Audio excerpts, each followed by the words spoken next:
going to show you the formal British way to eat a charcuterie or cheese board. For the purpose of this video, I have a beautiful charcuterie and cheese boards in front of me for you to see how one should eat them. Charcuterie is a French term for prepared meat products. One can find sausages, ham, terrine, bacon, and so forth. The majority of ingredients found in charcuterie typically tends to be pork. The types of meats and cheese are all about your preference. The cheese, for example, depends on your own palate and what you're pairing it with. Charcuterie is a way to preserve meat and was used before refrigerators were invented. The practice dates back 6,000 years to even ancient Rome. Charcuterie exists in the premise that nothing from the animal should be wasted. The traditional charcuterie board has come a long way and is very popular in modern fine dining settings. A typical charcuterie board, as you can see, consists of mainly meats and cheeses. However, other items can be added. One can include bread, fruit, olives, and so forth to make the charcuterie boards look beautiful. Eating charcuterie, typically one would pair with a type of wine, depending again on the palate and what's being eaten. Salted meats, for example, go well with chilled sparkling wines. That is because they are low in alcohol content and high in acid, and a little sweet to balance out the saltiness. Sauvignon Blanc or Pinot Noir would also be great choices. Historically, full-bodied red wines are typically paired with charcuterie, for example, a Merlot. Spicy meats go well with a sweeter wine, as the sweetness in the wine can counteract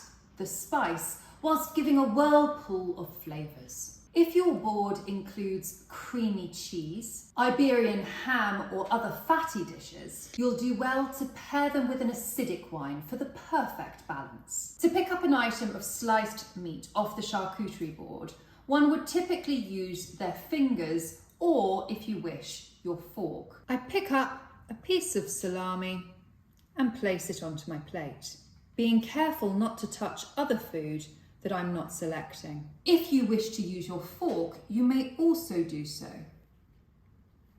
When selecting a soft cheese, one would use the cheese knife provided to cut the cheese. You can use your fingers, but make sure you don't touch any food that you're not going to place on your plate. It's much more hygienic to use a fork as long as it has not been in your mouth to place the items from the charcuterie board onto your plate.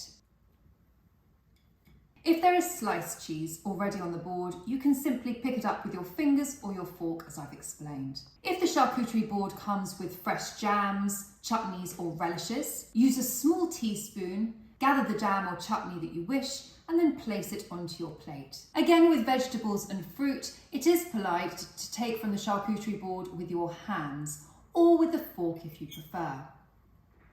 Select what you wish from the board, and then place it onto your plate to enjoy. If the cheese is soft or spreadable, one may cut the cheese with their own knife and spread it onto the cracker. A small delicate bite into the mouth. Firm cheese will be simply placed on the cracker.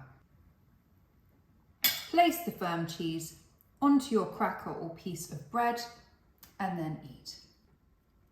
It's a wonderful way to enjoy this beautiful food with your friends, be it at home or in a formal dining setting. I love charcuterie boards and cheese is my weakness. So next time you're planning a dinner party or even just an informal gathering with your friends, why not consider creating one of these? Good luck. Cheers.